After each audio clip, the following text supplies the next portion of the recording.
এটার সাথে যাকে শনাক্ত করা হচ্ছে সন্দেহভাজন হিসেবে, তিনি বেশ কিছুদিন ধরেই একটা সখ্যতা গড়ে তুলে অত্যন্ত কাছে গিয়েছেন, এটা একটা বিষয় সামনে এসছে। দ্বিতীয়ত হচ্ছে যে তার একটা পাস্ট আছে, পেছনে তার একটা পলিটিক্যাল অ্যান্টিসিডেন্টস আছে এবং তার একটা ক্রিমিনাল রেকর্ড আছে, এবং সেটা নিয়ে আলোচনা করতে গিয়ে যেটা আমরা জানতে পারলাম বিভিন্ন আইন শৃঙ্খলা রক্ষাকারী বাহিনীর কাছ থেকে, যে রেবেল হান্ট বিশেষ করে শুরু হওয়ার পর থেকে যেসব সন্ত্রাসীদেরকে অ্যারেস্ট করা হয়েছিল তাদের একটা বড় সংখ্যা ইতোমধ্যে জামিন পেয়ে গিয়েছেন এবং তারা সমাজে বিরাজ করছেন। সেটা নিয়ে আমাদের কি করণীয় সেটা নিয়ে আমরা কথা বলেছি। আর তৃতীয়ত যে বিষয়টা আমরা আলোচনা করেছি যে এই চোরাগুপ্তা হামলাটা এটা কি কোনো বড় পরিকল্পনার অংশ নাকি এটা কোনো একটা আইসোলেটেড ইভেন্ট। যদি বড় পরিকল্পনার অংশ হয়ে থাকে তাহলে সেখানে সংশ্লিষ্ট বাহিনীগুলোর অতীতে মানে তার এই পরিকল্পনা পর্যায়ে কোনো কিছু করার অবকাশ ছিল কিনা, বা সে যে এখান থেকে ঘটনাটা ঘটিয়ে পালিয়ে গেল সেখানে আমাদের কোনো ফেলিওর আছে কিনা, এই সব বিষয় নিয়ে আলোচনা হয়েছে এবং সেগুলো নিয়ে এক ধরনের বলতে পারেন যে মূল্যায়ন হয়েছে।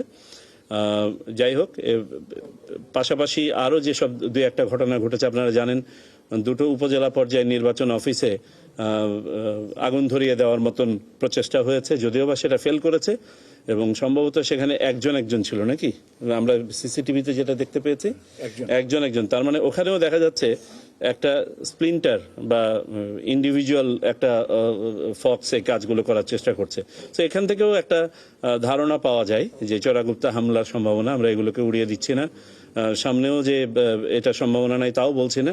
তো আজকের মূল উদ্দেশ্য ছিল যাতে করে এই ধরনের হামলার ঘটনার পুনরাবৃত্তি না ঘটে বা এগুলো যাতে কঠোর হস্তে দমন করা হয়, যদি সে ধরনের ঘটনা ঘটে তারা যেন ধরা পড়ে। আর পাশাপাশি একটা মেসেজ সকল বাহিনীর পক্ষ থেকে সমস্বরে এসছে, যারাই এই নির্বাচনকে বানচাল করার, প্রতিহত করার বা ক্ষতিগ্রস্ত করার কোনো চেষ্টা করবেন তারা ব্যর্থ হবেন, এবং যেখানে যতটুকু দৃঢ় হওয়া প্রয়োজন সকল বাহিনী ততটুকু দৃঢ় হবে। নির্বাচন কমিশনের পক্ষ থেকে মেসেজ ইজ ভেরি ক্লিয়ার। নির্বাচন নিয়ে কোনো আশঙ্কা নাই, নির্বাচন সময় মতো হবে এবং নির্বাচনের পথে এই ধরনের যে বাধাগুলো তৈরি করার চেষ্টা হচ্ছে এগুলো সম্বন্ধে নির্বাচন কমিশন অবগত, সরকার অবহিত।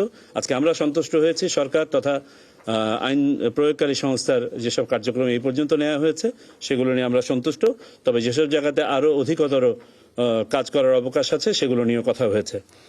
এর মধ্যে উল্লেখযোগ্য হচ্ছে যে আমরা কিছু এক্সপেকটেশনের কথা বলেছি, যে ডেটারেন্স ক্রিয়েট করার জন্য অধিক সংখ্যায় চেক পয়েন্ট বসিয়ে সন্ত্রাসীদের কার্যক্রম লিমিট করা, তাদের চলাচল লিমিট করা, যেসব সন্ত্রাসীরা এখন বাইরে ঘুরে বেড়াচ্ছে তাদেরকে গ্রেপ্তার করা এবং আইনের আওতায় নিয়ে আসা, অবৈধ অস্ত্রসহ আপনার গোলাবারুদ যেগুলো আছে বাইরে, হারিয়ে যাওয়া অস্ত্র গোলাবারুদ যেগুলো আছে, যেটা আগেও বলেছে আজকে আবার পুনরাবৃত্তি করা হয়েছে, সেগুলোর ব্যাপারে অভিযান চালানো।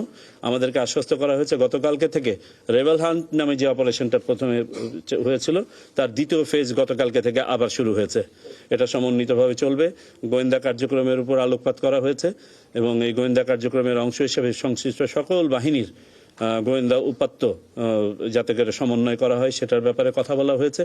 বিশেষ করে আমাদের দেশের বর্ডার অঞ্চল সহ দক্ষিণ পূর্বাঞ্চল নিয়ে আলোকপাত করা হয়েছে, রোহিঙ্গা অধ্যুষিত এলাকা এবং সেই বর্ডার এলাকায় যে সাম্প্রতিক সময়ে কিছু প্রবণতা লক্ষ্য করা গিয়েছে, যেটার সাথে বৃহত্তর কোনো ঘটনার সংশ্লিষ্টতা আছে কিনা সেটাও খতিয়ে দেখতে বলা হয়েছে।